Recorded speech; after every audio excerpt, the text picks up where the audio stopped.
First things first, Brendan. Who are you and what have you done with the real Brendan Dolan? Because you came flying out the traps there and we've not seen you play that quickly before. No, definitely not. I'm a wee bit in the middle of changing my throw. I know there's certain times I need to be methodical and straight, and that's mostly when I'm finishing on a double, especially when I have 3 darts. I know I can line up any double and pin it first dart, but I feel when I'm in the middle of a throw, possibly when I'm practicing, I'm massive hitting 180s, and people label me as not a big 180 hitter, which is true because I haven't done it on stage. I haven't, and I'm working on why is that. And I just feel that when I'm practicing, I'm more comfortable, relaxed, and I don't stop when I'm on stage and look and stare. Whereas that's what I'm trying to get rid of, the look and the stare, that I need when I'm at the doubles, but I don't need when I'm scoring. And I just have to change my throw a wee bit. And it's not about throwing too quick, but it's about getting the rhythm of the first dart right, because this last couple of years I've improved in my throw, but it's improved because my second and third dart's been very good because of the rhythm. But my first dart I have to get right. Quite a big change to make to your game when you've played in a certain way for years and years and years, particularly coming into the biggest tournament of the world, the World Championship. It is, but it's not, because when I practice, I play like that without thinking. Like, and people go, "You're not slow." You're not slow, like, and you just, and I go, no, I'm slow. Everybody tells me so. I am slow. I am a slow thrower, but no, I'm slow in the way I walk up to the board, the way I come back, and no one will ever force me to do anything different. But in my actions, I do believe that I should do what I do in practice, because if I'm smashing 180s in practice, why not on stage? Absolutely. Well, you played brilliantly in the first set, but Edward did miss a little chance to go 2-1 up. That could have got a little bit hairy, that one. It could have got very sticky. I suppose I'm lucky that Edward doesn't have the stage experience, and probably that got me through. To be honest, I think he's a brilliant dart player.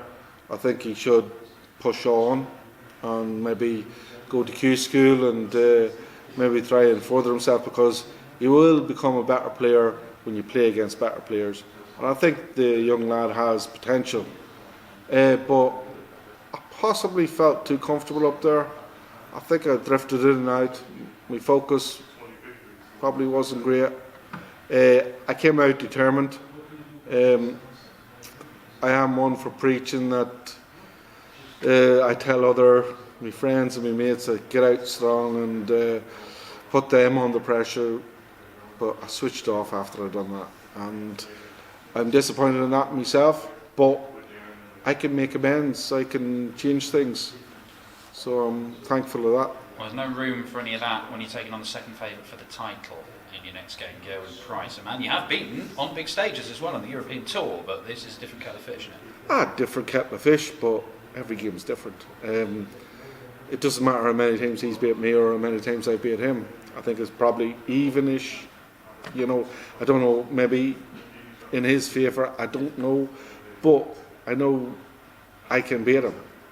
And if I have the right attitude, and if I get the tempo of the first dart, which I haven't done against him before, I know I can beat anyone.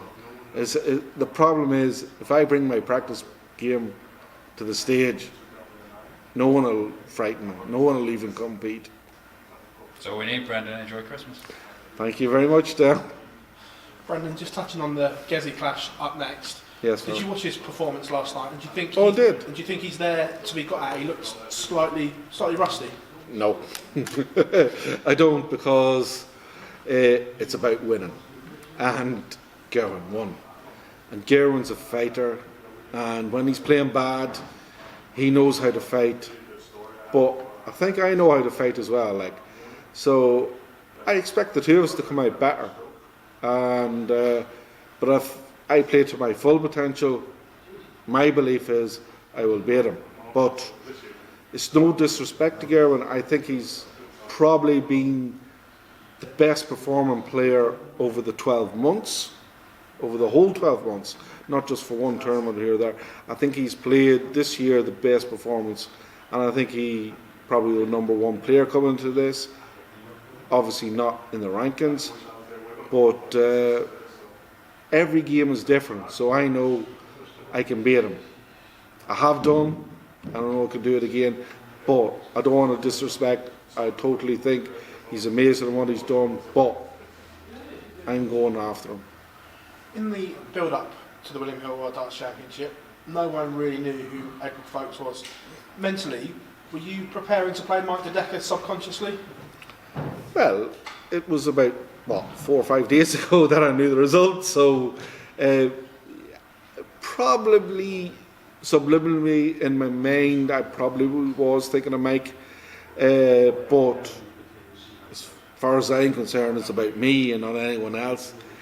I was thinking that it was another person, a professional person that had been on the circuit, knows the score, would feel more comfortable, but Edward beat him, and he beat him with some brilliant finishing, and I realised that, and I thought possibly that's why I came out of the traps, that I need to stamp a mark on the game, whereas I thought Mike was trying to build himself into the game, hence he was in a lot of trouble before he felt free to throw some good darts, hence I didn't want to do that, but then I fell asleep and let Edward back in, but lucky enough my stage experience and probably at the crucial moments Edward missed and I was able to step in and take the opportunities. Touched on there with Dan, it's been a good year.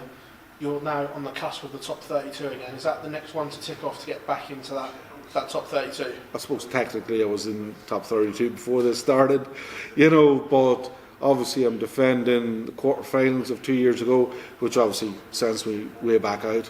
But for me, it's about preparing right, winning games, and eventually winning tournaments. And my object is to win the World Championship. Everybody else is going to laugh at me. Fair enough, I don't care. I'm here to win.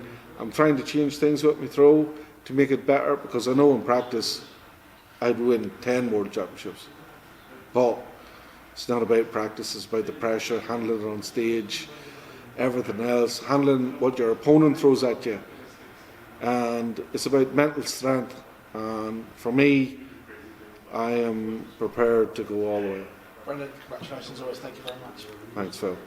Brendan, just going back to the changes we've seen tonight in particular, how long had that been in the works? Is that something you thought about in previous tournaments? Oh, I suppose, to be honest, kind of coming up to the World Cup, I was thinking of, when possibly half did and didn't. Obviously after that there, me and Dolan lost first game, very disappointing, but we felt good together, we felt comfortable, so we got beat first round, but we felt we've made a lot of progress. That may seem very strange to everybody else, but I think, I believe that when I came over to England then to play in the tournaments, I felt, there was the World Grand Slam qualifier, and I felt I'll just push it a wee bit, when I first start.